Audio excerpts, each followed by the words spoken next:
അടിപൊളിയാവുമെന്ന് ഞാൻ ഒരിക്കലും പ്രതീക്ഷിക്കാത്ത ഒരു ഐറ്റമാണിത്. കാരണം നമ്മൾ ഇന്നലെ ഒരു അടാർ ഐറ്റം ഉണ്ടാക്കി ഫ്ലോപ്പായി 8 നിലയിൽ പൊട്ടിയ ഒരു അനുഭവം ഉള്ളത് കൊണ്ട് തന്നെ വിട്ടുകൊടുക്കാനാവില്ല പിള്ളേച്ച എന്നുള്ളത് കൊണ്ട് കുറച്ച് പേപ്പറും കൊണ്ട് ഞാൻ അതേ മെത്തേഡിൽ ഉണ്ടാക്കിയതാണ് ഈ ഒരു സംഭവം.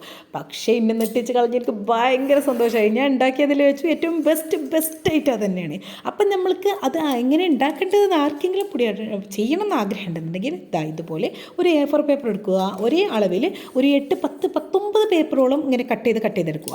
പിന്നെന്താ ഒരു കളർ A4 പേപ്പർ എടുക്കുന്നു, അത് ഇതുപോലെ ഒരേ അളവിൽ ഇങ്ങനെ വരഞ്ഞെടുക്കുന്നു. അപ്പോൾ ശ്രദ്ധിക്കേണ്ട കാര്യം അതിൻ്റെ മേൽഭാഗവും താഴ്ഭാഗവും കുറച്ച് ഭാഗം അത് വിട്ട് കളയുക. എന്നിട്ട് എന്താ ഇതിങ്ങനെ കോർത്തെടുക്കുക. അതായത് ഇതിങ്ങനെ ചെയ്യുമ്പോൾ എനിക്ക് എൻ്റെ മനസ്സിൽ ഇങ്ങനെ തോന്നിയൊരു സംഭവം ഉണ്ടല്ലോ, പണ്ട് കാലത്ത് നമ്മൾ ഓല മെടഞ്ഞ് പായ ഉണ്ടാക്കൂലേ, ആ ഒരു സംഭവത്തിൻ്റെ പോലല്ലേ, നല്ല രസമല്ലേ കാണാൻ. പക്ഷേ ഇത് ചെയ്യുമ്പോൾ നല്ല റിലാക്സ് പരിപാടി കേട്ടോ. ഇങ്ങനെ ചെയ്തുകൊണ്ടിരിക്കാൻ നല്ല രസമുണ്ട്. നമ്മൾ എന്നിട്ട് അത് നടുമടക്കിയാണ്ട് അതൊന്ന് ഒട്ടിച്ചെടുത്തിട്ടുണ്ട്. ഏത് പക്ഷേ വേണമെങ്കിലും ഉപയോഗിച്ച് അതൊന്ന് ഒട്ടിച്ചെടുക്കുക എന്നുള്ളതേ ഉള്ളൂ. പിന്നെ എന്താ അതിൻ്റെ ഏറെ വന്ന ഭാഗങ്ങളൊക്കെ ഒന്ന് കട്ട് ചെയ്ത് അതിനൊരു പേപ്പർ കൊണ്ട് തന്നെ ഒരു കയറും വെച്ച് ഒരു ബോ കൂടെ വെച്ചപ്പോൾ അടിപൊളിക്ക് എടുക്കുക ചെയ്യില്ല. അപ്പോൾ ലൈക്കും സബ്സ്ക്രൈബും മറക്കണ്ട കേട്ടോ.